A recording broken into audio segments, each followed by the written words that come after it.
आज हम पढ़ाएंगे संघात्मक। देखिए संघात्मक क्या है। संघात्मक, पहले संघात्मक को समझिए। हमारा देश कई राज्यों से देश बना है ना। तो राज्य जो बना, जिसे राज्य जो बना वह दो भागों में बटा। एक एकात्मक और दूसरा संघात्मक। एकात्मक और दूसरा संघात्मक। समझिएगा तो दिल लगेगा, और जब दिल लगेगा तो मन लगेगा, और मन लगेगा तो विचार अच्छा होगा। देखिए आप किनसे दोस्ती करिएगा ये आप पर निर्भर करता। अगर आप एक किसान से दोस्ती करते हैं तो आपको मेहनत करने का मन करेगा। एक भिखमंगे से दोस्ती करते हैं तो भीख मांगने का दोस्ती करेगा। एक नेता से दोस्ती करते हैं तो एक नेता जैसा विचार आएगा। और हमारे जैसा शिक्षक से दोस्ती करिएगा तो पढ़ने का विचार आएगा। तो एकात्मक जो है ब्रिटेन से लिया गया है, एक बात तो है। और संघात्मक जो होता है वह संघीय सरकार, स्वदेशीय का महत्व होता है। हमारा देश क्या है? संघात्मक है। हमारा देश क्या है? संघात्मक है। और संघात्मक को तीन भागों में बांटा गया है। पहले समझिएगा।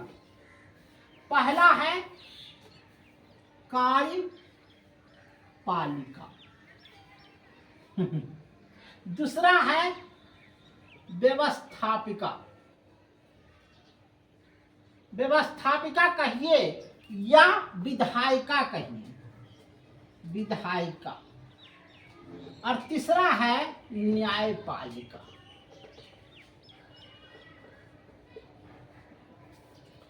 कार्यपालिका का मालिक कौन है?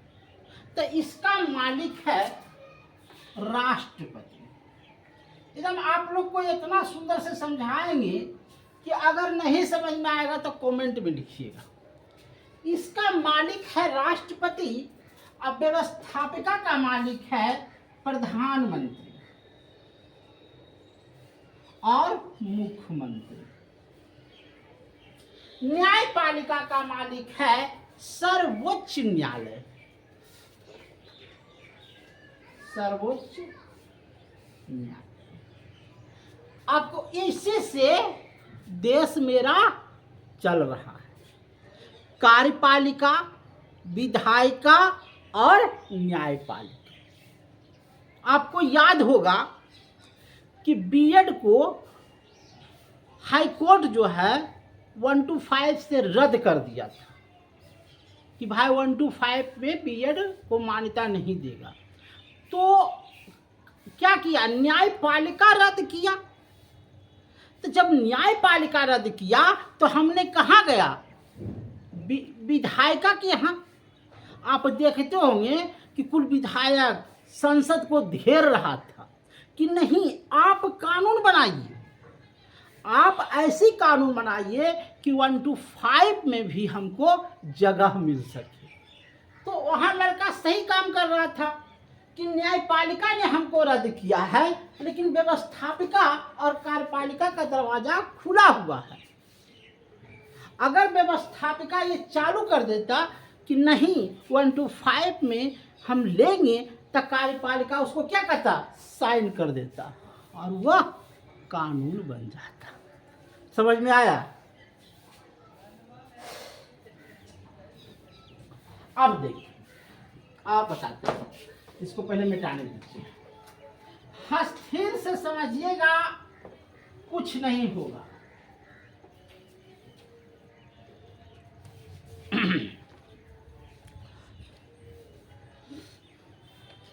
अभी हम पढ़ेंगे संघात्मक में कार्यपालिका, हाँ कार्यपालिका, हम पढ़ेंगे कार्यपालिका। तो कार्यपालिका का मालिक कौन है? राष्ट्रपति।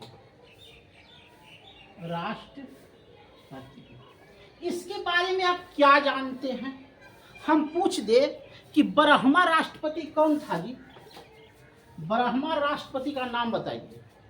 तो आप कहिएगा कि ब्रह्मा राष्ट्रपति प्रणब मुखर्जी थे और उपराष्ट्रपति हमीद अंसारी थे। सही बात है। यह प्रणब मुखर्जी जी 25 जुलाई 2012 को राष्ट्रपति पद पर लिए थे। ये बात तो सही है। अब कहा जाए कि राष्ट्रपति बनने के लिए योग्यता क्या होना चाहिए? देखिए, सबसे पहले उम्र होना चाहिए 35 वर्ष। हम जरा सा उम्र में आप लोग को कॉन्फिडेंस कर देते हैं। हमने लिखा 18 वर्ष। देखिए, सोच ले जाइएगा, 18 वर्ष में आप वोट दे सकते हैं। आप क्या कर सकते हैं? वोट दे सकते हैं। पहले था 21 वर्ष, लेकिन उसको घटा करके 18 वर्ष कर दिया 61वां संशोधन द्वारा। 61वां संशोधन द्वारा। तब समझते जाइएगा। अब आइए 21 वर्ष। 21 वर्ष में आप मुखिया का चुनाव लड़ सकते हैं, वार्ड मेंबर का चुनाव लड़ सकते हैं, आप मेरे पंचायत लेवल का जितना जिला परिषद का चुनाव लड़ सकते हैं 21 वर्ष में। अब आइए 25 वर्ष। 25 वर्ष में आप पीएम का चुनाव लड़ सकते हैं, प्राइम मिनिस्टर। आप लोकसभा का चुनाव रख सकते हैं, संसदीय। आप राज्यसभा विधानसभा का चुनाव लड़ सकते हैं 25 वर्ष में। आप मुख्यमंत्री का चुनाव लड़ सकते हैं। समझ में आया? 21-25 वर्ष का कितना कहानी हो गई? पीएम, लोकसभा, विधानसभा और मुख्यमंत्री। अब आइए 30 वर्ष। 30 वर्ष में हम राज्यसभा का चुनाव लड़ सकते हैं। 30 वर्ष में हम राज्यसभा का चुनाव लड़ सकते हैं। अब आइए 35 वर्ष। 35 वर्ष में हम राष्ट्रपति का चुनाव लड़ सकते हैं, राज्यपाल का चुनाव लड़ सकते हैं। राज्यपाल का नियुक्ति होता है। मैंने 35 वर्ष में राष्ट्रपति, राज्यपाल का चुनाव। 40 वर्ष पूछने हैं, बस यहीं तक कहानी खत्म है। हमको लगता है कि उम्र सीमा में आप लोग को दिक्कत नहीं होगा।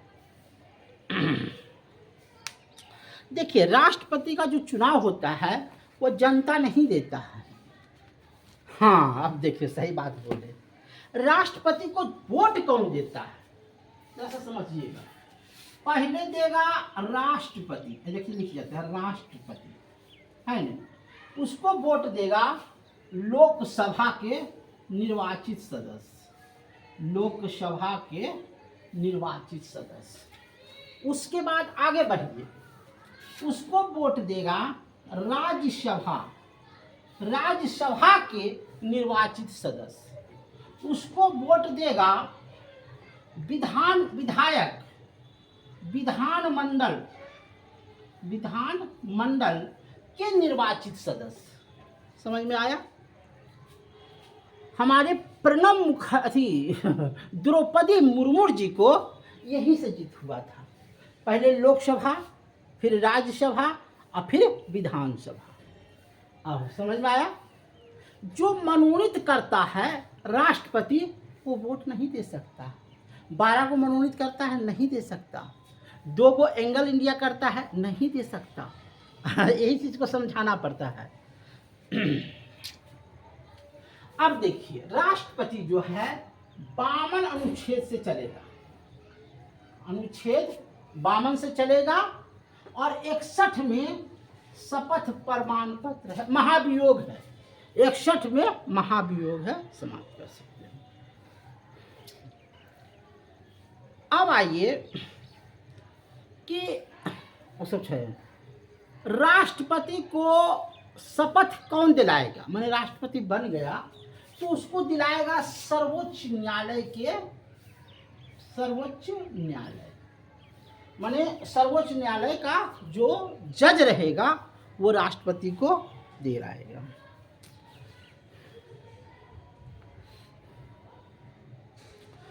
राष्ट्रपति का चुनाव आयोग कराता है। अब देखिए राष्ट्रपति नियुक्ति किसको करता है, जरा सा देखते जाइएगा। राष्ट्रपति सबसे पहले प्रधानमंत्री को नियुक्ति करता है, प्रधानमंत्री को नियुक्ति करता है। क्या आपसे पूछें कि राष्ट्रपति स्पीकर को नियुक्ति करता है? नहीं, लोकसभा के सदस्य और प्रधानमंत्री मिलकर के स्पीकर को बनाते हैं। अब आइए, प्रधानमंत्री मंत्रिमंडल का जो गठन करता है, मंत्रिमंडल का जो गठन करता है उसकी भी नियुक्ति राष्ट्रपति करता है। वाह, देखिए जाइए, विदेश में राजदूत होगा उसकी भी नियुक्ति राष्ट्रपति करेगा, वित्त विभाग का सचिव होगा उसकी भी नियुक्ति राष्ट्रपति करेगा, चुनाव आयोग में कौन चुनाव आयोग का अध्यक्ष होगा उसकी भी नियुक्ति राष्ट्रपति करेगा, संघ लोक सेवा आयोग में जो क्या अध्यक्ष होगा उसकी भी नियुक्ति राष्ट्रपति करेगा।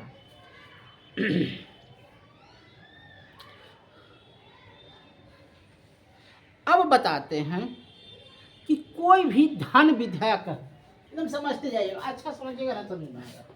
धन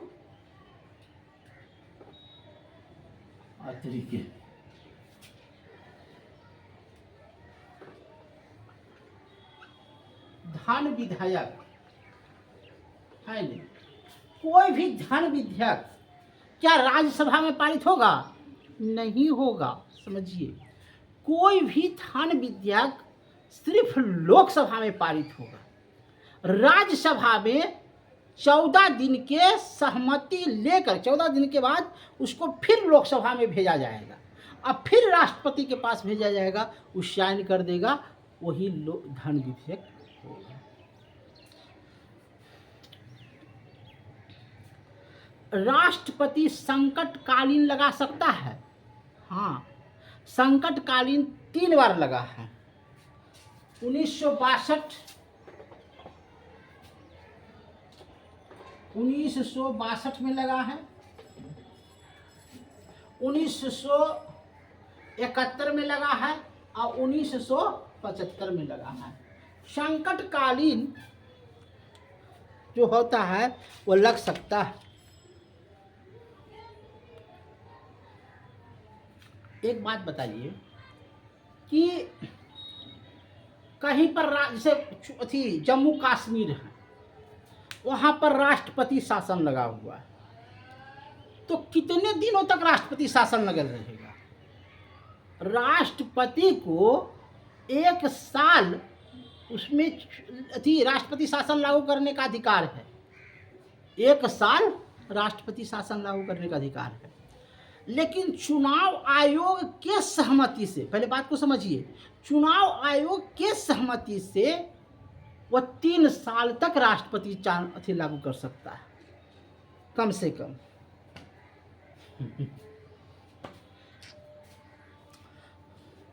कोई भी धन विधेयक 2/3 बहुमत से पारित होता है। संसद में 1/10 14 दिन के प्रश्न पर। समझ में आ गया? तो हमको लगता है एगो महाभियोग समझिए। देखिए महाभियोग क्या है।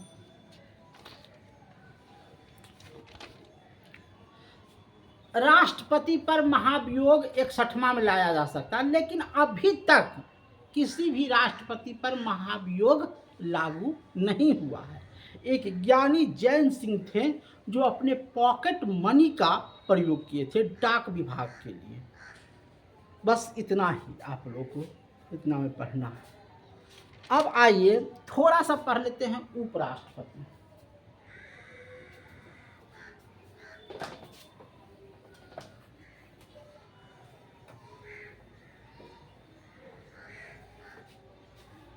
चलो इनका काम में नहीं। उपराष्ट्रपति को थोड़ा सा समझ लीजिए।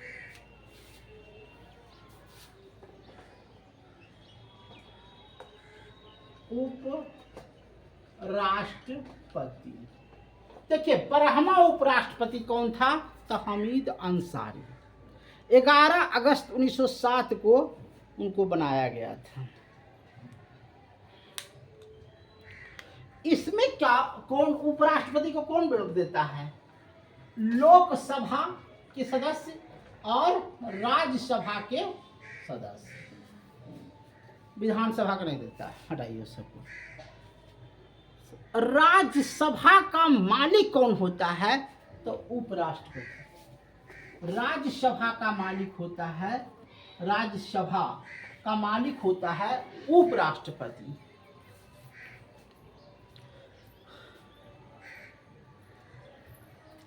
अगर किसी पर महाभियोग ला सकते हैं तो उसको 14 दिन का हम उसको अल्टीमेट देंगे। एक संघीय मंत्रिमंडल, देखिए संघीय मंत्रिमंडल का भी गठन होता है तो राष्ट्रपति के सलाह पर ही होता है। प्रधानमंत्री नियुक्ति करता है। मंत्री 3 प्रकार के होते हैं, पहले समझिए। मंत्री 3 प्रकार के होते हैं। एक होता है मंत्रिमंडल,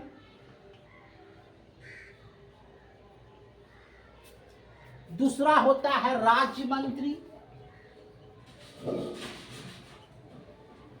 और तीसरा होता है उपमंत्री।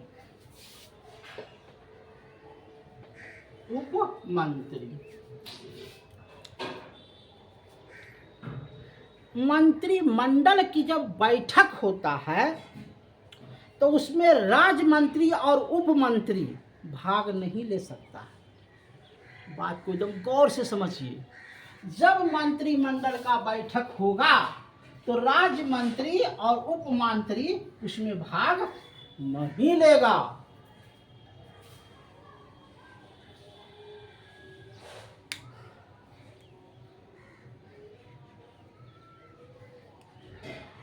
मंत्रिमंडल के सलाह पर संकटकालीन ला सकता है। अब आइए प्रधानमंत्री जो होता है वह वास्तविक कार्यपालक होता है। 26 जून 2014 को नरेंद्र मोदी जी प्रधानमंत्री बने। 15 मार्च 1998 को अटल बिहारी जी प्रधानमंत्री बने और 13 महीने इनकी सरकार चली, फिर इनका मत गिर गया।